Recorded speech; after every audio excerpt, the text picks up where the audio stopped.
मध्य प्रदेश के मुख्यमंत्री डॉक्टर मोहन यादव सोमवार को इंदौर के कमला नेहरू प्राणी संग्रहालय यानी चिड़ियाघर पहुंचे, जहां उन्होंने पक्षी विहार का दौरा किया। साथ ही विभिन्न प्रजातियों के पक्षियों को अनाज के दाने भी खिलाए। साथ ही कर्नाटक से लाए गए जंगली भैंसे के 2 जोड़े यानी बाइसन का भी निरीक्षण किया।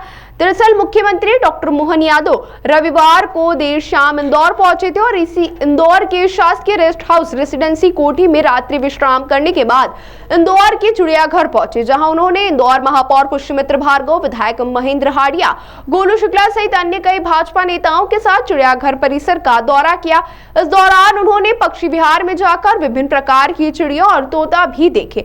वहीं पक्षी विहार में कई विदेशी प्रजातियों के पक्षी भी शामिल हैं, जिन्हें मुख्यमंत्री डॉक्टर मोहन यादव और अन्य नेताओं ने दाना भी खिलाया। इसके बाद मुख्यमंत्री गोल्फ कार में बैठकर कर्नाटक से इंदौर लाए गए जंगली भैंसों के समूह और ऑस्ट्रिच को देखने पहुंचे, जहां मीडिया से चर्चा करते हुए उन्होंने बताया कि मध्य प्रदेश में पशु पक्षियों के लिए असीम संभावना है। जहां एक और नाबिया से लाए गए चीते और अपनी प्रजाति बढ़ा रहे हैं, वहीं दूसरी ओर इंदौर नगर निगम और चिड़ियाघर के प्रयासों से लाए गए बाइसन और ऑस्ट्रिच भी यहाँ के वातावरण के हिसाब से मध्य प्रदेश को रहने लायक जगह बना रहे हैं। मध्य प्रदेश में पशु पक्षियों के लिए असीम संभावना है, जिससे आने वाले समय में प्रदेश के पर्यटन को बढ़ावा मिलेगा।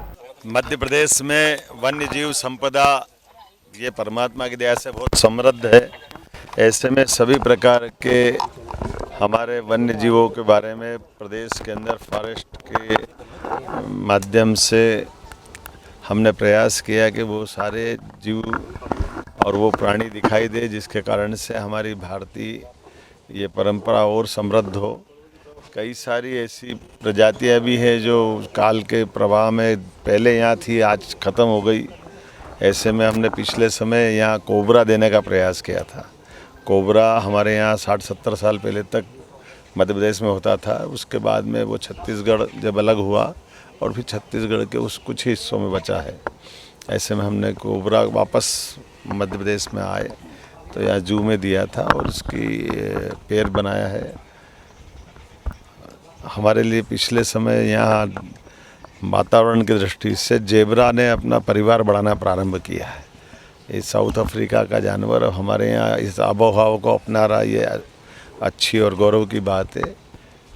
बीते समय यहाँ से लायन का जोड़ा हमने दिया और बदले में बाइसन अर्थात जंगली भैंसा के 2 जोड़े और शुतुरमुर्ग के 2 जोड़े लाए हैं।